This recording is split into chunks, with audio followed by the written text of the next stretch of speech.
पण सुषमा, तुझं एक वैशिष्ट्य म्हणजे तू हिंदी चित्रपटसृष्टीतील अतिशय आघाडीच्या अशा कलाकारांना मराठीत आणलं. विशेषतः रेखा. जी रेखा त्या काळामध्ये हिंदी चित्रपट निर्माता, दिग्दर्शकांना डिफिकल्ट म्हणून ओळखली जायची.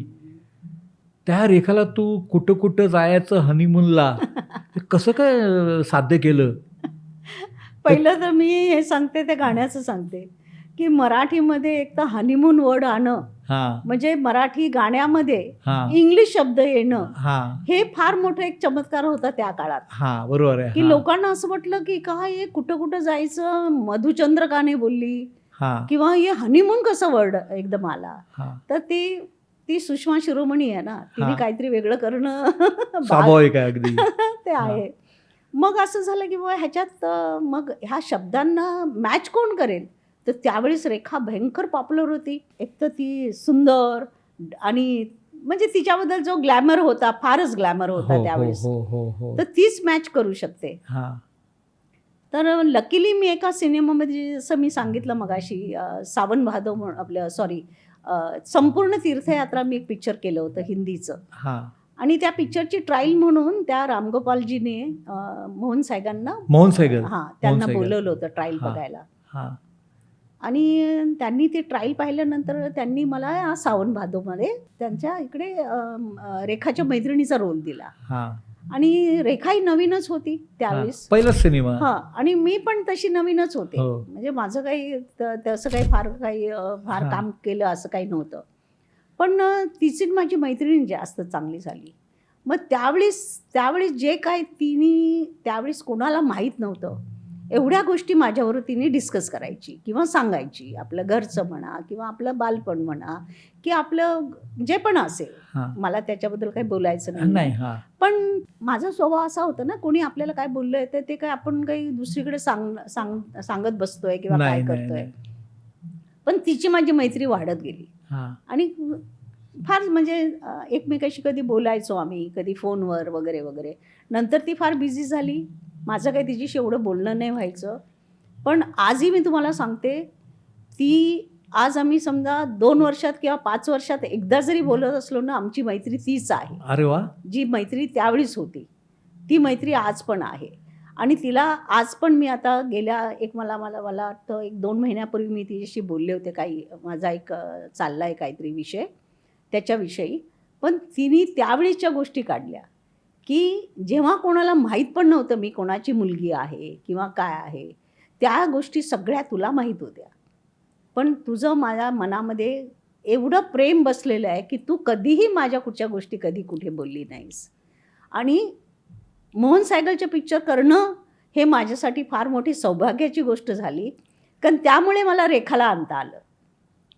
आणि जेव्हा ती मेहबूब स्टुडिओमध्ये कोणाचं तरी शूटिंग करत होते आणि मी तिला भेटायला गेले आणि ती मला जानू म्हणते, कारण मोहन सैगलच्या पिक्चरमध्ये माझं नाव जानू होतं. हां. तर ती अजूनही मला जानूच म्हणते. तर त्यावेळेस मी तिला म्हटलं की असं असं माझ्या पिक्चरमध्ये गाणं आहे, हां.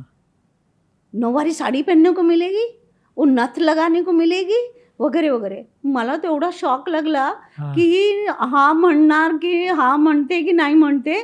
पण तिला एवढं कौतुक की मी नऊवारी साडी घालायचे, मला ते दागिने घालायचे, मला ती नथ घालायचे. आणि तिला एवढं कौतुक की मला हे घालून मला काम करायचं आहे. हां. तिला त्या महाराष्ट्रीयन गेटअपचं एवढं कौतुक होतं, जेवढं मला वाटत होतं की हिने माझं गाणं करावं, तेवढं कौतुकच झालं अरे ते. वाह! हो, हो. आणि फार सहजासहजी तिने मला हे केलं. आणि तुम्हाला खरं नाही वाटणार, माझ्याकडून कधीही एक पैसा नाही घेतला तिने. अच्छा. कधी नाही. कधी एक पैसाची मागणी केली नाही किंवा काय नाही केली. आणि आश्चर्य, तुम्हाला आणखी मोठा एक शॉक असा की जेव्हा आम्ही मेहबूब स्टुडिओमध्ये सेट लावला, सॉरी मेहबूब नाही, राजकमल स्टुडिओमध्ये. हां. तुला बरोबर आठवतंय सगळं. राजकमल स्टुडिओमध्ये जेव्हा आम्ही सेट लावला त्याच दिवशी काही कारणास्तव महाराष्ट्र बंद झाला अरे होता. बापरे, तो एक दिवस म्हणजे भयंकर होता रे बाबा. हां. दुसऱ्या दिवशी सकाळपासून बंद होणार होतं सगळं. हां. हां. आता करायचं काय, हिचं तर माझ्याकडे फक्त जो डेट होत्या तेवढ्याच कशा तरी काढलेल्या होत्या. तर हिला रेखाला मी म्हटलं, अरे कल से तो सब बंद है. कोई बात नहीं जानू, क्यों घबराती है. मैं रात में ही स्टुडिओ में जाके बैठूंगी. कोण हो. करेल का असं? नाही. ती आज रात्री जाऊन स्टुडिओमध्ये राहिली, राजकमल स्टुडिओमध्ये.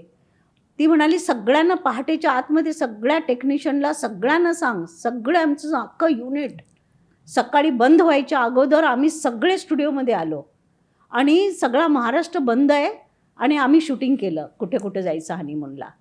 आणि रिस्पॉन्स मग जबरदस्त, लाऊडस्पीकरवरनं ते अगदी तळागाळापर्यंत पोचलं. पुष्कळ आजही त्या गाण्याची बराबरी नाही कुठच्याही गाण्याला. पण तू कधी थिएटरमध्ये जाऊन अनुभव घेतला? जिकडे नेहमी मराठी सिनेमा लागतात तिकडे सुषमा शिरोमणीने नेहमी विचित्र चॅलेंज घेतलेले आहेत. जिकडे मराठी सिनेमा लागत नाही तिकडे मी तिथे सिनेमा सुषमाचा लागले. सिनेमा लागणार. करेक्ट आहे. तिकडे तो सिनेमा लागलेला हां. पुण्यामध्ये. आणि मी जाऊन ना, कारण पहिल्यांदा एक वेगळ्या सिनेमा थिएटरमध्ये सिनेमा लागलेला आहे जिकडे मराठी सिनेमा कधीच लागत नाही. तिथे तू डेअरिंग केली.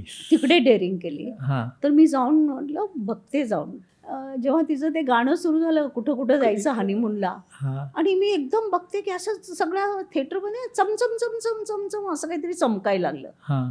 मला काही कळे नाही काय मध्येच काय चमकायला लागलं. हां. पण ती लोकांची चिल्लर होती, ती चिल्लर उडवत होते सगळ्या थिएटरमध्ये, पैसे हां. उडवत होते. ते लाईट जे फोकस पडायचा तो हां. त्याच्यामध्ये ती चमचम चमचम अशी दिसायची. अरे वा. हो. आणि नंतर मी बघते, नंतर सिनेमा संपल्यानंतर पैसे वेचायलाच लोक क्राऊड एवढा असायचा की त्यांना असं वाटायचं इथपर्यंत की एक दिवस जसं तुम्ही मगाशी म्हणालात दादा कोंडकेचे माझे सिनेमा, तर माझ्या सिनेमाच्या भयंकर ब्लॅक चालायचं, पुष्कळ ब्लॅक चालायचं. तर एक दिवस मी थिएटरवर गेले आणि थिएटरवर तो एक मुलगा गर्दीमधून शिरून, नाही मॅडमला भेटायचं, जोरात ओरडतोय, मला भेटायचं आहे मला भेटायचं आहे.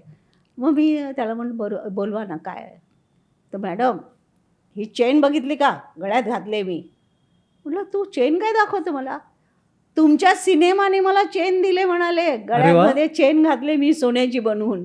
म्हणजे एवढं लोकांमध्ये उत्स्फूर्तता होती की लोकांमध्ये एवढा आनंद होता की माझे सिनेमा म्हणून ना असं वाटायचं त्यांना की एखादं काही मोठे सण आलेले. यस, बरोबर आहे.